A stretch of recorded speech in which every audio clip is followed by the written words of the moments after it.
Bonjour et bienvenue dans la quotidienne de PN. Alors la quotidienne de PN, qu'est-ce que c'est? Eh bien, c'est un programme de Paris-Normandie en direct sur Facebook. On va essayer de vous accompagner durant cette période de confinement qui peut s'avérer un petit peu compliquée. Alors pour cela, on va vous donner des infos pratiques, on va vous emmener avec nous en reportage et on va aussi interviewer des experts. La quotidienne de PN, c'est tout de suite. L'invité du jour, c'est Didier Ferré. Il est chef du pôle psychiatrie au groupe hospitalier Dieppe-Côte-Maritime et il va nous aider un petit peu à décrypter ce qui se passe dans notre cerveau et ce qui va se passer en cette nouvelle période de confinement. Il va aussi nous donner les chiffres du premier bilan psychiatrique de la première vague et vous verrez, c'est très étonnant. Mais avant, nous allons évoquer l'attentat terroriste qui a eu lieu à Nice aujourd'hui, qui n'est pas sans rappeler malheureusement l'attentat du Père Hamel qui a eu lieu le 26 juillet 2016. Dorothée Brimand a pu recueillir le témoignage de la sœur du Père Hamel ainsi que de l'archevêque de Rouen, Monseigneur Lebrun. Voilà, on est en direct. N'hésitez pas à poser vos questions en commentaire. On va essayer d'y répondre. Et attaquons donc cette première partie avec l'attentat de Nice. 3 morts, 1 homme et 2 femmes. C'est le bilan donc, de cette attaque terroriste qui a eu lieu ce matin vers 9h à l'intérieur et à l'extérieur de Notre-Dame de l'Assomption à Nice. C'est une église qui est située en plein cœur de la ville, qui donne sur l'avenue Jean Médecin, l'artère principale et commerçante de la capitale azuréenne. Cet événement tragique n'est pas sans rappeler l'attentat du Père Hamel qui a eu lieu le 26 juillet 2016. Le Père Hamel avait perdu la vie sous les coups de 2 terroristes radicalisés. Dorothée Brimand est allée aujourd'hui dans cette église à la rencontre de la sœur du Père Hamel et de l'archevêque de Rouen. On peut regarder son reportage. Le tragique événement de la basilique Notre-Dame de Nice a réveillé la douleur des proches du Père Hamel, l'ecclésiastique assassiné le 26 juillet 2016 au sein de l'église de Saint-Étienne-du-Rouvray. En début d'après-midi, Monseigneur Lebrun, archevêque de Rouen, et Roselyne Hamel, sœur du défunt, sont venus prier pour les 3 victimes de Nice. Je n'ai pas de mots pour exprimer à quel point est ma peine. Je pense aux familles qui vont avoir la même souffrance que la nôtre, la famille du Père Hamel. C'est une souffrance inépuisable. Et je pense aussi à nos frères musulmans qui respectent Dieu, un Dieu d'amour et de miséricorde, pour lesquels le regard ne sera pas favorable sur leur personne.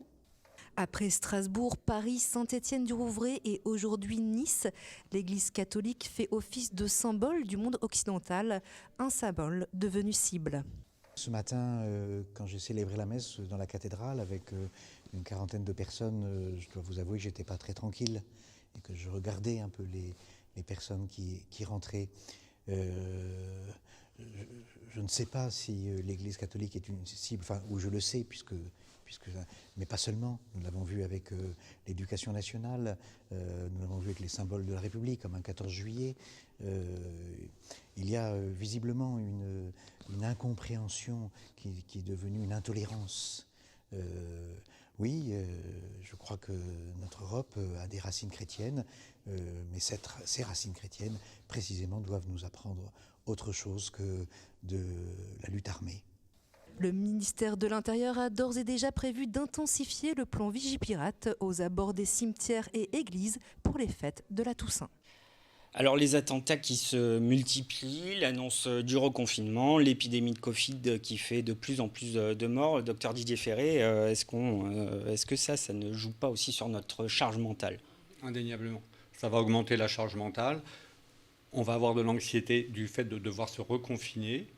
Et puis quand on sera à l'extérieur, immanquablement, il y aura un sentiment de crainte, voire d'angoisse pour certains de ne plus être autant en sécurité à l'extérieur. Donc oui, je pense. On l'a vu malheureusement lors des précédents attentats, il a fallu se recueillir tous ensemble, marcher dans la rue pour créer notre liberté, etc. Là, on ne va pas pouvoir le faire. Comment on peut faire un deuil national en restant à la maison ? Ça va être difficile. Je pense que les médias vont pouvoir y participer. Effectivement, il doit y avoir une sorte de partage collectif de ces événements et c'est très important au niveau de la charge anxieuse, au niveau émotionnel, de partager. Les cérémonies religieuses servent aussi à partager ces moments difficiles. Donc on le fera avec ses proches, par les réseaux sociaux de nouveau, et certainement, oui, par l'intermédiaire des médias. On dit souvent que le JT de 20h, par exemple, c'est la grande messe. Ça prend tout son sens, en fait. C'est pas pour rien, ça prend tout son sens, effectivement. D'accord. Merci beaucoup, Didier. D'ailleurs, l'autre actualité du moment, c'est le reconfinement. Et je voudrais vous montrer cette photo de Stéphanie Perron. Elle a été prise hier chez Marion et Michael à Bois-Guillaume. Donc, elle intervient au moment des annonces d'Emmanuel Macron. Et regardez bien les visages de nos protagonistes. Ils sont un peu dubitatif, ni mécontent, ni surpris, presque neutre. Et pour vous aussi, les réactions sont un petit peu mitigées face à ce reconfinement. Martin Torrent est allé vous rencontrer à Rouen aujourd'hui. On vous écoute. C'était inévitable pour moi et difficile économiquement, mais voilà, je pense que les responsables ont pris de bonnes décisions, mais beaucoup d'émotions avec ce qui est arrivé ce matin. J'ai pensé que ma fille pourrait pas venir me voir. C'est dur, hein. Je suis un peu comme le gouvernement, on a l'impression d'être tous perdus. Je me suis pas préparé parce que je l'ai pas vu venir. Oh non, moi je me prépare à rien. Oh là là. Moi je suis commerçant d'un petit commerce, voilà. Et donc je trouve que c'est assez hallucinant de laisser ouverts certains secteurs et puis de fermer des petits commerces qui étaient capables de respecter les consignes strictes sanitaires. Personnellement ça va être plus dur, mais c'est ma vie privée. Après, je pense que ça va être similaire. Mentalement, à me dire que je ne pourrais plus aller au restaurant, je ne pourrais plus aller faire les magasins. La seule chose auquel je me prépare, c'est faire rien du tout finalement, parce que je vis ma vie quasiment presque normalement. Dire que c'est une parenthèse et que ça ne va pas durer, et puis après on sera libre. Alors ces témoignages, qu'est-ce qui vous évoque, docteur Didier Ferré ? Il m'évoque une diversité de réponses qu'on entend bien et qui correspond un petit peu à la diversité des réactions qu'on a pu voir déjà lors du premier confinement, et que chaque situation particulière va faire que ce nouveau confinement va être vécu de manière particulière par chacun. D'accord. Et alors, ce qui se passe, en fait, la différence, c'est qu'en fait, on a déjà vécu le confinement, on a déjà eu cette annonce. Est-ce que ça a fait l'effet vaccin, en fait, un petit peu face à cette deuxième annonce ? Alors, est-ce qu'on est immunisé face à la déprime ? C'est une très bonne question, parce qu'il y a eu des études de fait quand on est reconfronté, on va dire, à un second traumatisme identique, et on est dans la traumatologie. Et effectivement, il y a deux types de réactions. En fait, il y a ce qu'on appelle réellement l'inoculation. C'est-à-dire que la répétition permet d'être plus résilient face à l'événement. Et ça concerne des gens qui ont des ressources, des ressources internes, mais des ressources extérieures, un bon étayage social, familial, etc. Et au contraire, on peut observer une vulnérabilité croissante chez des sujets déjà fragilisés qui ont vécu beaucoup plus douloureusement et difficilement ce premier confinement. On en entendait aussi dans votre reportage, qui sont inquiets à l'idée de se retrouver de nouveau isolés socialement et qui risquent, eux, éventuellement, il faudra les repérer, de faire des symptômes beaucoup plus graves et plus aigus, peut-être que la première fois. D'ailleurs, je crois qu'on peut déjà faire le bilan du premier confinement, le bilan psychiatrique. Qu'est-ce qui s'est passé en mars dernier ? Alors, c'est très intéressant parce que on n'avait jamais vécu ça. Donc, des études ont été faites par Santé publique France en particulier, et les chiffres, ce qui a augmenté, on n'est pas étonné, ce sont ce qu'on appelle nous les troubles anxieux, c'est-à-dire les crises d'angoisse, l'anxiété anticipatoire, les troubles du sommeil et les troubles dépressifs. Ils ont énormément augmenté en début de confinement, et surtout après le confinement, ils ont continué à perdurer et ils ne sont toujours pas revenus à la normale. Par exemple, les dépressions ont été multipliées par 2. Les troubles anxieux, qui représentent environ 10% de la population générale, sont passés à 20%. On a vu une très grande augmentation avec de nouvelles prescriptions, de nouveaux patients qui prennent des hypnotiques, des anxiolytiques et des antidépresseurs. Est-ce qu'on a une idée du profil un petit peu des personnes qui ont été touchées Absolument. Et là, c'est très intéressant. Je dirais que c'était peut-être une surprise aussi pour nous, psychiatres. C'est que les personnes, paradoxalement, qui devaient être les plus fragilisées, n'ont pas été celles qui ont présenté le plus de troubles. Par exemple, les personnes de plus de 50 ans sont ceux qui ont présenté le moins de réactions anxieuses et qui ont été le mieux adaptées, alors qu'elles sont plus fragiles et qu'elles étaient exposées normalement plus au virus. Les personnes qui ont été le plus touchées, c'est la tranche 18-30 ans. 18-30 ans, dans tous les pays d'Europe et également aux États-Unis, donc c'est quelque chose d'assez universel, plus particulièrement les femmes. Des facteurs de risque, c'était d'être donc jeune, d'avoir un enfant à domicile, après tous les facteurs que l'on connaît, c'est-à-dire des difficultés économiques, et ce sera très important aussi pour ce second confinement, parce qu'on sait qu'un nombre certain de personnes vont se retrouver dans des difficultés économiques. Le fait d'être étudiant, un tiers des étudiants ont présenté des troubles anxieux, c'est énorme. Là aussi, on retrouve l'isolement, la perte des contacts sociaux. En particulier, on a vu que les étudiants étrangers, qui étaient souvent confinés dans les cités universitaires, par exemple, ont présenté de nombreux troubles. Vous disiez qu'avoir un enfant augmentait les risques de développer un problème d'anxiété notamment. On a une réaction d'un viewer qui nous dit que mettre les enfants à l'école, c'est inhumain. Mais vous dites justement que c'est le confinement qui est inhumain. Alors moi, je dis que le confinement est inhumain en tant que psychiatre, effectivement. Alors bien entendu, je ne suis pas opposé, je suis même favorable à ce nouveau confinement auquel on ne pouvait pas échapper. C'est inhumain parce que, comme disait Aristote, l'homme est un animal social. On a besoin de contacts sociaux. Donc, par définition, nous supprimer ces contacts sociaux, c'est inhumain. Et donc, il faut trouver des mesures pour garder ces contacts sociaux. C'était le cas lors du premier confinement.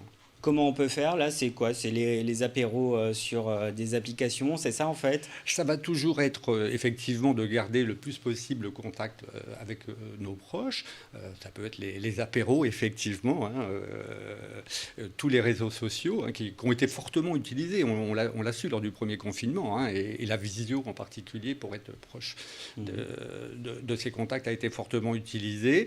C'est également, je pense que c'est important, ça va être d'utiliser le temps qui nous est donné. On nous donne 1 heure par jour. Lors du premier confinement, beaucoup de personnes ne l'ont pas utilisé cette heure.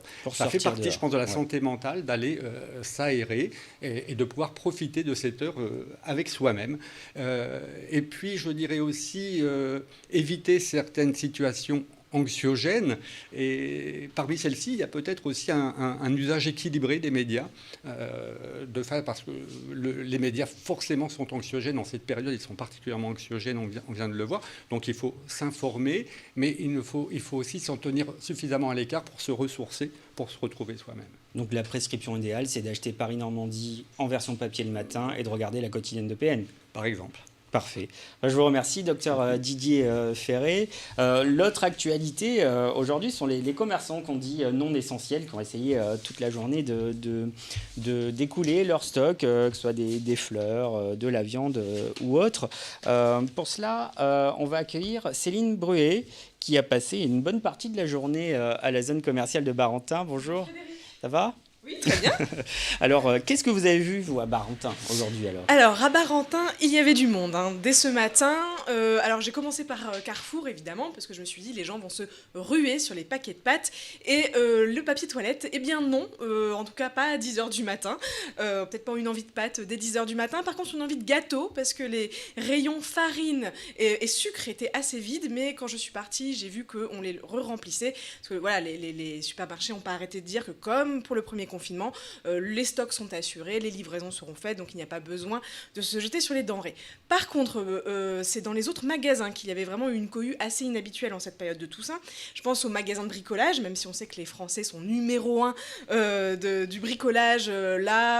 Clairement, ce n'était pas uniquement pour faire quelques petits travaux ce week-end, ils se préparaient plutôt à faire des travaux de peinture. Énormément de monde au rayon peinture, donc j'imagine pour repeindre des pièces pour le confinement. Aussi, moins de monde, mais un rayon assez vide à Decathlon, le rayon tapis de sport, tapis de gym. Il n'y avait plus qu'un seul modèle, qui était le modèle Grand Luxe Pilates, donc les autres modèles avaient tous disparu, et j'avoue, moi je regardais aussi pour moi. Et voilà, il y a un jeune homme qui m'a dit « Je suis désolée madame, j'ai pris le dernier ». Donc voilà, plus de tapis de gym. prime. Et surtout, ce qu'on a remarqué, et c'est vraiment la période qui veut ça, c'est le magasin de jouets Pickwick qui, hier, a triplé son chiffre d'affaires parce que les gens ont peur de ne pas pouvoir acheter leurs cadeaux de Noël à temps, bien que Emmanuel Macron ait annoncé hier que le confinement devrait avoir lieu jusqu'au 1er décembre, donc ça restera ensuite 3 semaines pour acheter les cadeaux de Noël, mais les gens ont voulu prendre les devants. Ils m'ont tous dit « impossible que mes enfants n'aient pas un cadeau sous le sapin ». Ça peut se comprendre. Pour aller plus loin, je vous invite à acheter demain le Paris Normandie. Vous pourrez voir l'article de Céline Brouillet et plein d'autres. Regardez la une de demain. D'ailleurs, on fait donc la une sur l'attentat de Nice et sur le reconfinement. Voilà, vous pourrez aussi retrouver les réactions dans nos pages Covid un peu partout en Normandie. La quotidienne de Paris Normandie, c'est fini. On se retrouve demain, toujours en direct.